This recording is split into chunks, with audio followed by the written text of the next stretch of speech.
Assalamualaikum warahmatullahi wabarakatuh. Halo Sobat Teknik Lautan, saya Windu Wijaksono. Di sini, saya akan memperkenalkan alat survei teknik lautan. Nah, di episode sebelumnya, kita telah menjelaskan apa itu current meter. Nah, sekarang, kita akan menjelaskan alat yang sama fungsinya, namun berbeda prinsip. Apa itu? Langsung aja kita ke perkenalan alatnya.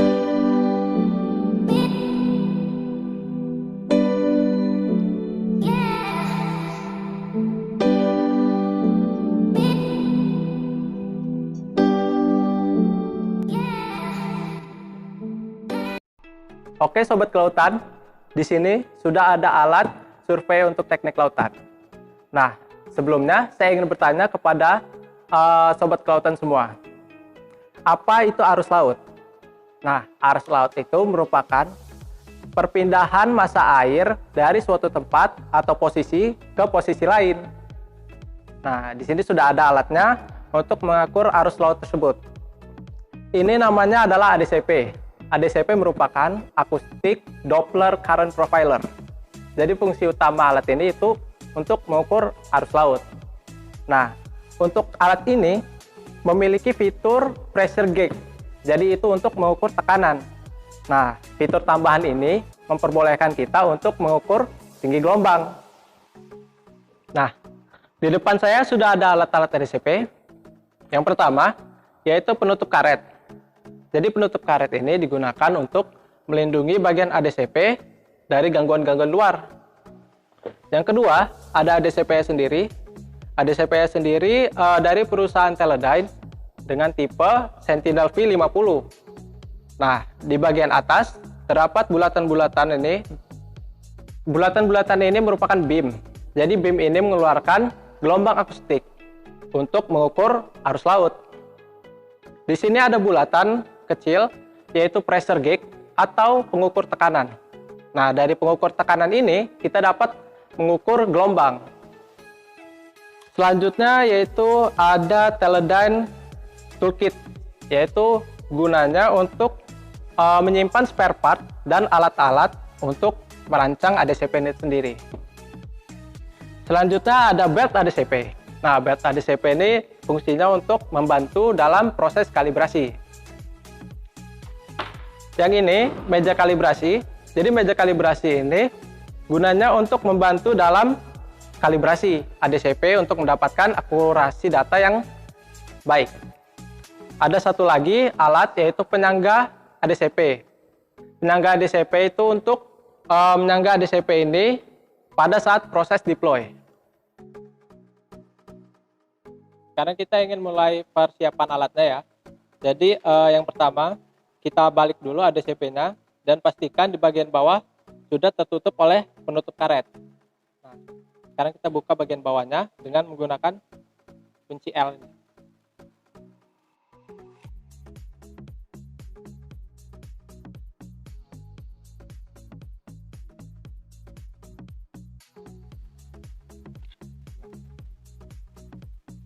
Pastikan ini jangan sampai terlalu kencang bukanya.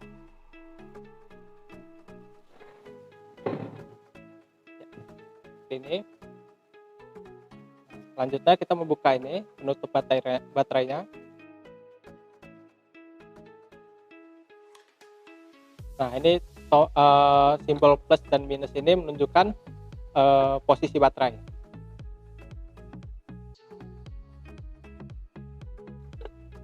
Oke. Sudah kita buka, bisa kita lihat dalamnya. Ini ada desikan untuk pelembab, dan di sini ada kabel konektor. Yang pertama kita hubungkan dulu kabel konektornya ini hingga bunyi klik. Nah, lalu kita masukkan baterainya. Sesuaikan dengan pola plus minus tadi ya.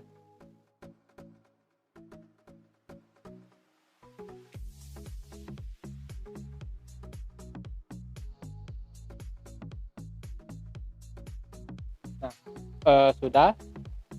Lalu berikutnya kita tutup bagian atasnya. Eh, pastikan bagian ini di tengah, pas di tengah, supaya gampang kita menutupnya.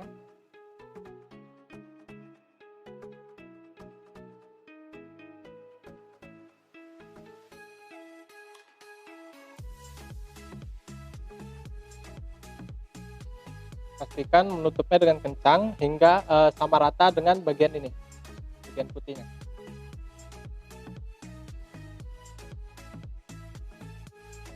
Ya, ini sudah sama rata. Nah, ketika sebelum mendeploy, lebih baik bagian atas ini atau o-ring ini akan dilumasi oleh silikon fluid supaya dia kedap air. Nah, tutup.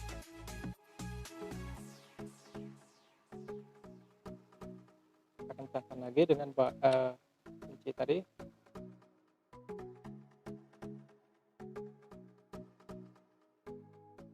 Ya, sudah. Sekarang kita balik lagi.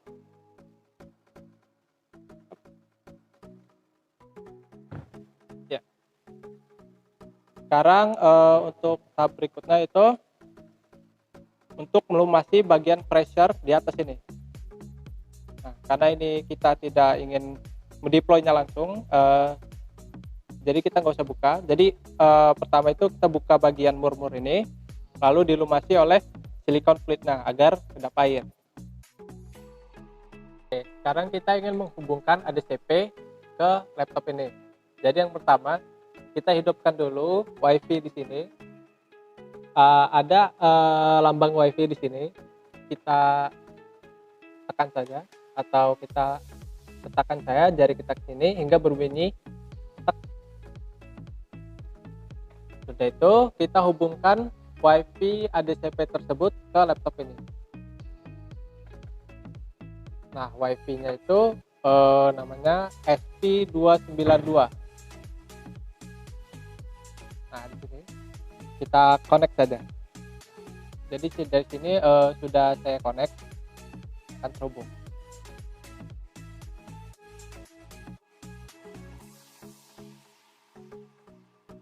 Ya, oke. Jadi setelah kita hubungkan WiFi-nya ke laptop ini, jadi kita lanjutkan ke browser. Nah, kita buka browser apapun itu, langsung kita masukkan IP address ini.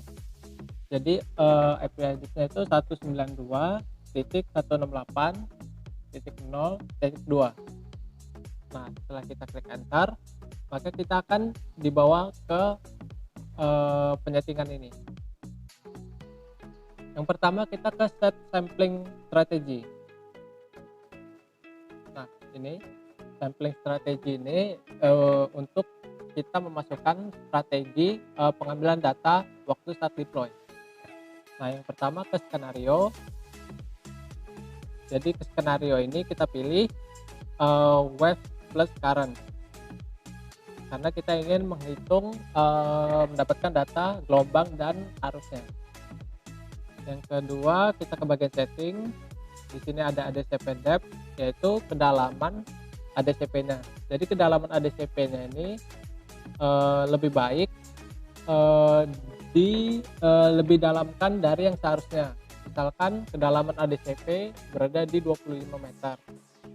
Jadi kita masukinnya bisa lebih dari 25, yaitu 30 atau terusnya. Di sini ada salinitas. Salinitas itu jika kita tidak ada datanya, kita buat default yaitu 35. Variasi magnetik kita buat 0 jika tidak ada data, dan juga heading adjustment-nya. Untuk serial port kita default jadi disabled. Oke, jadi ke step 3 yaitu profiling. Nah, di sini kita bisa mengatur sampling datanya. Nah, yang profile pertama ada kita gelombang. Jadi ini bukan hanya menghitung gelombang, tetapi juga arus. Kita sini ada time between ensemble, yaitu interval pengambilan datanya. Jadi jam pertama akan mengambil data, lalu untuk jam berikutnya, 1 jam berikutnya akan mengambil data kembali. Lihat di sini ada di bagian grafik ini. Jadi pengambilan data pertama di detik 00. Nah, pada jam pertama dia akan mengambil data ke lama ini, dan jam berikutnya akan mengambil data kembali. Untuk range di sini yaitu sama kayak ADCP depth tadi. Jika bisa, udah itu kita bisa masukin lebih tinggi juga seperti tadi. Jadi karena di sini kedalaman ADCP yaitu 25, kita bisa masukkan range profilingnya itu 25 juga. Tapi untuk di sini range kita maksimal hanya bisa 50 meter. Nah, yang kedua ada cell size, yaitu pengambilan data per layer. Jadi maksudnya setiap 0,6 meter itu mendapatkan data arus di daerah tersebut.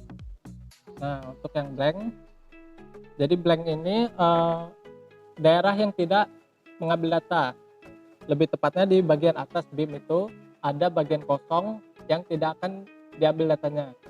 Jadi ini bisa 1 meter atau lebih kecil lagi. Number of ping. Jadi number of pings ini suara atau mengeluarkan gelombangnya, yaitu sebanyak 2100. Nah, di sini kita bisa atur lebih banyak lagi untuk mendapatkan lebih banyak data, atau lebih dikit lagi untuk mendapatkan lebih dikit data. Di sini ada ping interval. Nah, ping interval ini khusus untuk gelombang. Untuk menghitung gelombang minimal harus 0,5 detik, karena data gelombang yang diperlukan itu data yang memiliki frekuensi 2 Hz. Ini ambiguity velocity dan bandwidth. Di sini bisa kita default saja 1,75 atau 25 ini. Nah, untuk profil kedua hampir sama kayak profil pertama, namun di sini kita mengambil data lain gitu untuk settingan yang lain. Nah, di sini kita bisa web juga atau kita custom. Nah, time between ensemble-nya itu bisa diatur supaya tidak bertumburan dengan time between ensemble yang sebelumnya. Jadi yang bagian kuning ini yang ada di bawah grafik ini tidak bertumburan dengan bagian hijau ini. Nah, untuk lama pengambilan data kita bisa menghitungnya, yaitu number of ping dikali ping interval dibagi 60. Nah, itu lama pengambilan datanya. Kalau ini kita ambil data 2100 dikali 0,5 dibagi 60, hasilnya itu 17 menit. Jadi lama pengambilan profil 1 itu selama 17 menit. Nah, udah itu kita lihat bagian bawah, ini ada grafik tadi yang saya sebutkan. Ini jadi seperti menggambarkan bagaimana profiling kita, lama pengambilannya dan juga kedalaman. Untuk yang vertikal ini ada kedalamannya berapa, dan untuk yang horizontal ini waktunya. Pastikan profiling 1 dan profiling 2, profiling 1 yang hijau dan profiling 2 yang kuning tidak saling bertumburan. Untuk memori ini, nah di sini ada bagian memori. Ini data yang diambil untuk sekali deploy ini berarti sekitar 63 MB. Jadi ini tergantung sebanyak apa datanya, yaitu number of ping-nya yang kita masukkan. Semakin besar number of ping, maka semakin besar data yang akan didapat. Dan juga di sini ada baterai. Total baterai untuk ADCP ini yaitu 150 Wh dayanya. Nah, berdasarkan profiling tadi, apa sih settingan profiling tadi, itu kita menggunakan 1,493 Wh untuk sekali deploy. Untuk sekali deploy dalam hitungan 1 hari. Nah, jika lebih sedikit number of ping-nya, maka penggunaan dayanya lebih sedikit juga. Oke, jadi bisa kita save.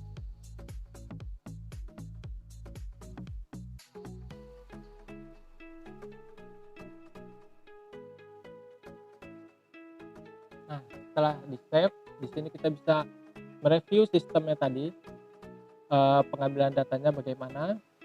Dan di sini download data. Download data ini berfungsi untuk mengambil data yang telah kita dapatkan setelah mendeploy. Nah, yang di sini untuk sistem check, kita ke bagian sistem check.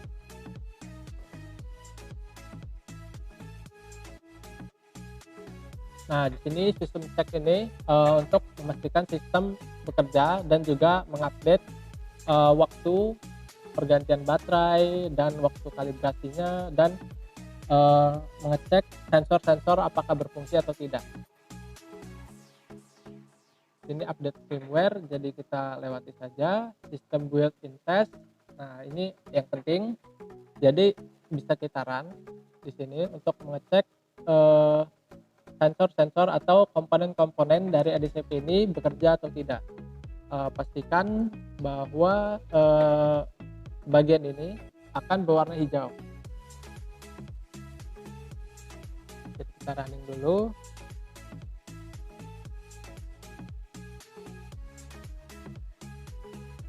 Nah, di sini sudah ada warna hijau ini, berarti dia menandakan bahwa komponennya masih bekerja. Oke, setelah selesai semua, pastikan ini hijau semua dan succeed. Kita ke bagian kompas. Nah, di sini akan dijelaskan bagaimana melakukan kalibrasi kompasnya itu. Ada cara-cara khususnya, yaitu menggunakan meja kalibrasi dan diambil di sudut-sudut tertentu. Oke, jadi kita ke bagian kalibrasi kompas lebih tepatnya. Di sini yang perlu kita ingat yaitu adalah penomoran di bagian depan BIM-nya. Nah, di sini ada nomor 1 sampai 4, itu menunjukkan BIM-nya, nomor BIM-nya. Dan untuk melakukan kalibrasi kita dibantu dengan meja kalibrasi. Nah, di meja kalibrasi ini bisa kita atur sudutnya seperti ini. Nah, jika seperti ini menandakan 40 derajat dari sumbu vertikal. Jadi dari vertikal ke arah sini berarti 40 derajat. Nah, jika kalau kita turunkan, nah seperti ini akan menunjukkan sudutnya yaitu 65 derajat. Nah, selanjutnya kita taruh ADCP ini ke atas meja kalibrasi. Yang pertama kita naikkan dulu, dimulai dari 40 derajat. Oke. Nah, nanti pada saat pengambilan data, pengambilan sampel untuk kalibrasi, kita harus memperhatikan nomor BIM di atas ini disesuaikan dengan bagian yang berlubang ini. Misalkan untuk poin 1, BIM 1 mengarah ke 0 derajat, dia akan seperti ini.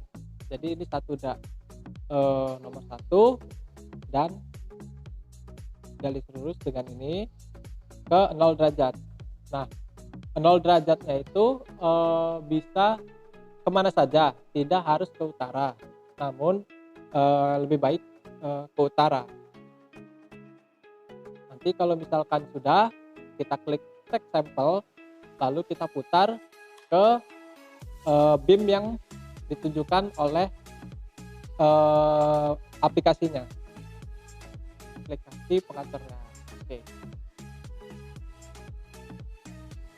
Oke, tadi setelah kompas, kita ke bagian pressure sensor. Jadi pressure sensor ini pastikan ADCP berada di permukaan. Ini kita untuk memastikan eh, tekanan berada di titik 0. Kita klik. Oke, di sini sudah update successfully. Di sini baterai. Di sini untuk mengupdate kapan terakhir kali mengganti baterainya. Jika sudah, ini di save saja. System clock, yaitu waktunya bisa kita sync with PC atau sync with GMT. Biar lebih praktis, kita bisa sync with PC. Ini sudah. Nah, ini untuk o-ring tadi bagian karet yang di bawah ADCP tadi yang berwarna hitam. Nah, itu jika sudah diganti, kita klik save. Jika belum, dibiarkan saja. Nanti akan menunjukkan kapan terakhir diganti di sini. Ini sama aja, tapi untuk desikan tadi itu untuk pelembab tadi. Nah, ini silicone oil. Ini untuk melapisi bagian o-ring tadi dan bagian pressure sensor, pressure gauge-nya tadi untuk memastikan kedap oleh air. Di sini ada baterai spring tadi itu per yang digunakan untuk memasang baterai tadi. Jika sudah, kita keluar saja. Nah, ini tadi review result, yaitu berapa data yang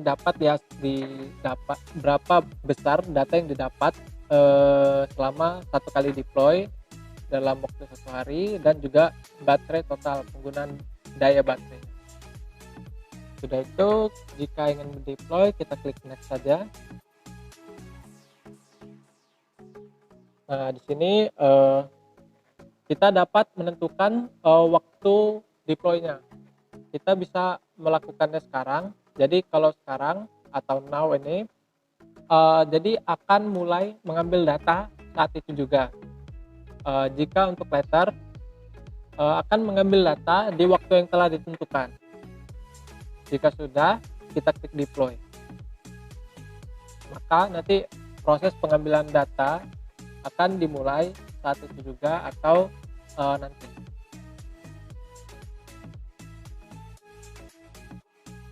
Nah, jadi di sini di hadapan kita sudah ada penyangga ADCP. Nah, fungsi penyangga ADCP ini pada saat deploy, ADCP akan ditaruh ke sini dan diterjunkan ke dasar laut. Nanti penyangga ini akan menyangga ADCP-nya agar tidak terbawa arus dan tetap stabil. Di sini ada baut-bautnya. Untuk mengencangkannya atau mengendurkannya butuh 2 kunci seperti ini. Yang satu itu menahan dan satunya untuk memutarnya, untuk melepaskan atau mengencangkannya. Misalkan seperti ini, jadi kita lepas, jadi kita ingin kendurkan, jadi baut itu akan lepas. Nah, setelah itu, di sini juga ada bagian-bagian yang lain, yaitu di sini ada talinya.